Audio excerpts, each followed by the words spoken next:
Minha filha toma whey zero açúcar, é confiável. Então, whey zero açúcar. A gente tem que tomar muito cuidado com isso, tá? O whey zero açúcar você tem que abrir o olho, porque zero açúcar, a palavra zero açúcar, costuma estar associada, em muitos casos, com uma artimanha, né? Um truque da indústria para enganar a pessoa. Então, por exemplo, Coca-Cola zero é realmente zero açúcar. Mas o que eles fazem em muitos casos, com outros alimentos, em outros produtos, é falar zero açúcar, mas colocar uma molécula que não se enquadra como um açúcar, mas que é um carboidrato em demasia no alimento. Então fala, olha, não tem açúcar. Aí você vai ver no ingrediente, ele tem o quê? Maltodestrina.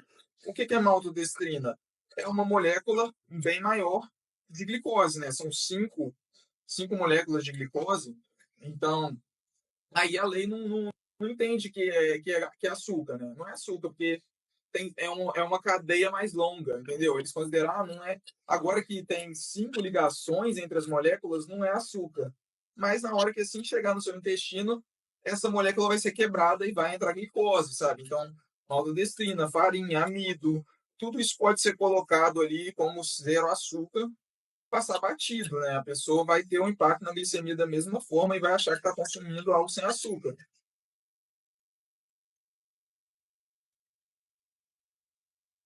Jejum intermitente ajuda a não ter diabetes.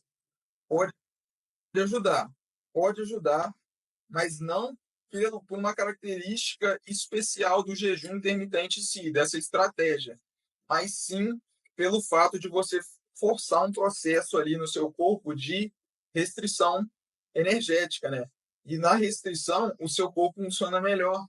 Então, a pessoa que fica ali muitas horas sem comer, começa processo de autofagia, que chamam, né, que vai ajudar a pessoa a metabolizar melhor, o metabolismo funcionar melhor, mas isso também pode ser alcançado fora do jejum.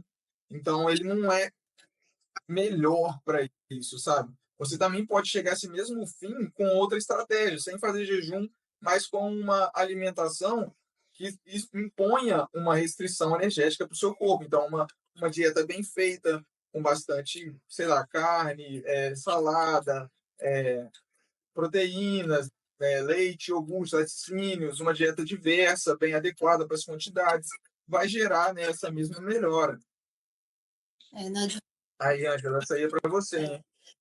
só falando um pouquinho do jejum, é que não adianta fazer o jejum, mas na sua janela que tá comendo, fazer um superávit calórico, né? Aí não vai adiantar. Não Boa. tem muito sentido esse jejum.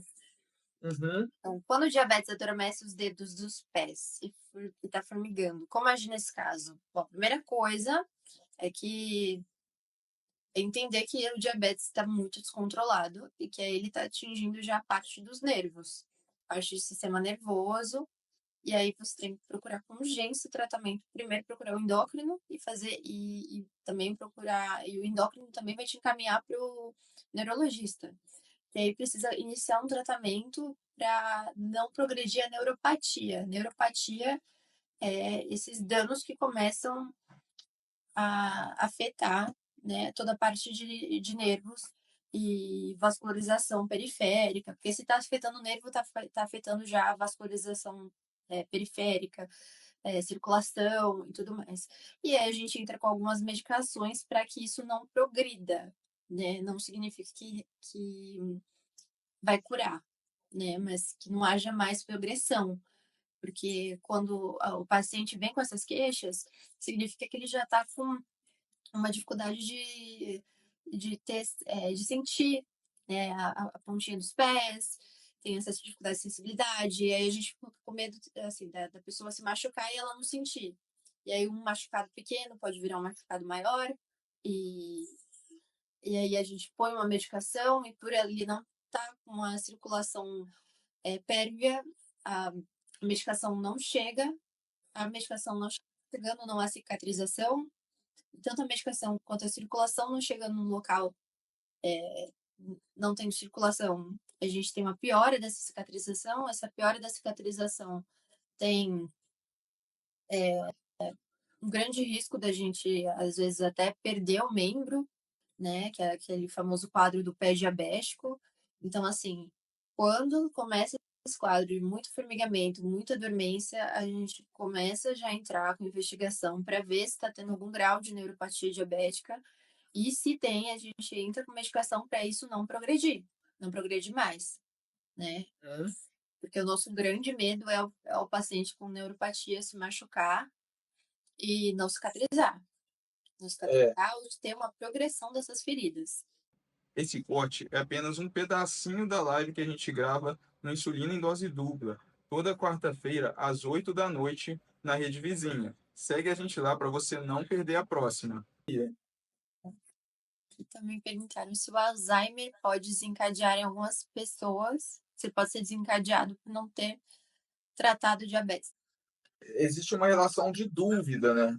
Então, assim, é algo bem preliminar. Não dá para saber se o Alzheimer pode influenciar. Desculpa, mas não dá para saber se o Alzheimer pode influenciar no DM2 ou se o DM2 pode influenciar no Alzheimer. Então, a gente não sabe bem isso ainda. O que a gente sabe é que no Alzheimer a gente tem um quadro de resistência à insulina, né, nos neurônios, né? Então, a insulina no neurônio ela tem uma utilidade muito alta para o neurônio funcionar bem, né, para o processo sináptico, para a saúde dos neurônios. Então, isso até é coisa que eu discordo, porque tem gente que fica vilanizando a insulina, né? A insulina é hormônio, né? Você não pode comer tal alimento, porque tal alimento vai elevar a sua insulina. Então, insulina engorda, mas a insulina em diferentes lugares do corpo ela vai ter efeitos diferentes. Então, no cérebro, a insulina é super benéfica, né? O cérebro, com a insulina funcionando, ele vai ter muito mais saciedade, a pessoa vai se sentir bem, a pessoa vai diminuir aquela vontade, né, buscar recompensas, né? Então, a insulina tem um efeito muito positivo até no comportamento no cérebro, né? Quando está funcionando bem, né, na saúde neuronal. Quando está funcionando mal, aí pode atrapalhar, né? Pode piorar essa saúde neuronal e está ligeiramente relacionado com o desenvolvimento do Alzheimer, mas a gente não sabe ainda qual que leva a qual, né? Qual que gera qual, mas tende a ter um associado ao outro, né? Uma resistência à insulina local no cérebro e a perda, né, das sinapses aí, a perda da massa